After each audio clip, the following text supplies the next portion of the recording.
Just a little thought there for you during your every single days and your consults, is to not have some crazy unrealistic expectations on dogs just because they've been bred a certain way. They're all entitled to express their feelings, and pain can have a massive impact on their feelings, as it can with people. Years ago I did my dissertation for my behaviour masters, where I travelled around the UK videoing vaccine consults at vets and videoing dogs in their vaccine consult, obviously looking at behaviour for me. And I went to about, I think, 12 different practices up and down all over the place. And interestingly, I remember an old black lovely gun dog Labrador came in, and to me he was clearly painful. He was doddery compared to what he should be. It wasn't like outrightly obvious, but he was sore to me. It looked on his elbows, and probably back end too. And the vet did the clinical exam, did the vaccine and everything, and then went to give him a big, as you do to working dogs, because that's what they enjoy. Wait there, darling. On the head or behind the ear or something. And then the dog, who was painful, probably didn't want to be there, had been injected and wasn't comfortable. You know, to me it looked quite obvious. He was like, I've been in the waiting room for ages, I've been standing, the floor's hard, I'm weight shifting, you know, I'm uncomfortable. And then he got that, which no dog would usually choose. And he just went out and snapped. Didn't get him, didn't get the vet, but he wasn't comfortable. And the vet was like, I'm really shocked a gun dog would do that. It's a bit like, why? And I, you know, that would never have crossed my mind to have been breedist or, you know, hang on a minute, darling, typist. That dog doesn't go, oh, I'm really painful and I'm really not enjoying being at the vets and you've stabbed me and blah, blah, blah, blah, blah. But because I'm a gun dog, or I was bred to be one, I haven't actually properly worked as one for years probably, because I'm a gun dog, I won't tell you how I'm feeling. So, I mean, I'm not taking the mickey. I am just sort of, you know, trying to portray why that confuses me, and where I can't see the logic in it whatsoever. And I had a recent conversation with my wonderful and beautiful vet friends lately as well, and eat dinner, darling. And a similar conversation came up, trail of thought, and it was something like being surprised that a Labrador would do that. Would you know, cause damage, bite and cause damage.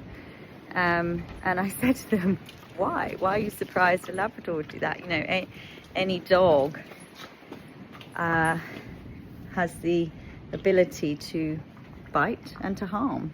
You know, no dog should be pushed to their limits, especially around children, and no dog should be, I'm going to word this so that we're not, you know, like as in trusted to tolerate the way that sometimes we do expect them to. I cannot tell you how many times I've heard people say, oh, he's great with kids, love them, they can do anything to him. And that always like slightly upsets me, because, sorry, I'm having to hold her dinner for her. it's because it's windy. That always slightly upsets me because it probably means they allow that to happen. Like, how do they know that's possible? Sorry, shadows everywhere. Because they probably allow it. Oh, they're all right. They can keep doing that to him. You know, kids, toddlers crawling all over them, toddlers getting in the dog's bed. I mean, please don't get me started on safety and dogs and children. It's very difficult. It's a difficult one. She's moved her head now. I'm in your shadow.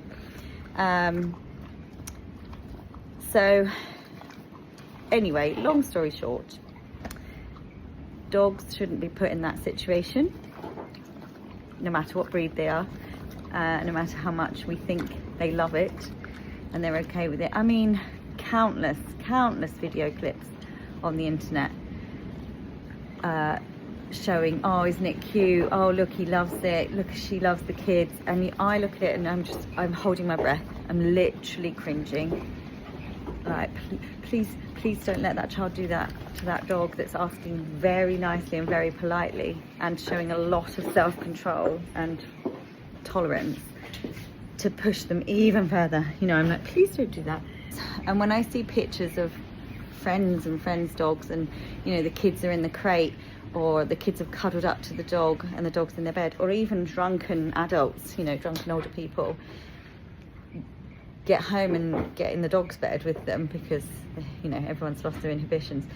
And it's just not fair to put a dog in that situation. And really what we should be saying, and this is going down the tangent, but I will bring it back, is rather than you can't trust the dog, you can't trust people. You know, I cannot. I've got 4 small children. I've taught them everything, you know, all the time, as you can imagine.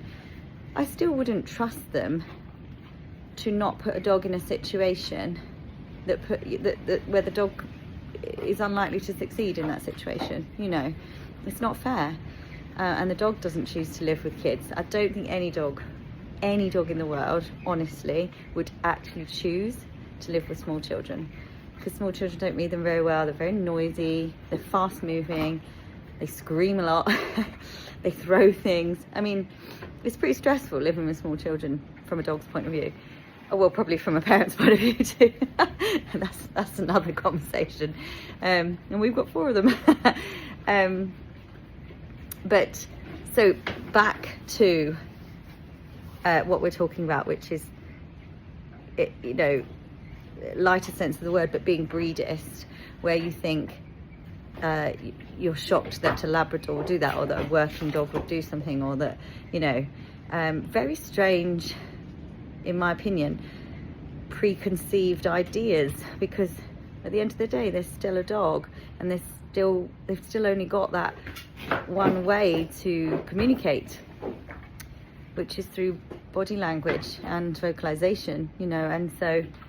And when that's not being read very well, or it's being pushed, or if they're suffering with something like pain, or they're fearful of something, fearful of their own survival or what have you, then, you know, they are going to do what any other dog might do, and they're going to ask for space and increase distance between, you know, them and the stimulus. So the child or the person stroking their head, or, you know, whatever.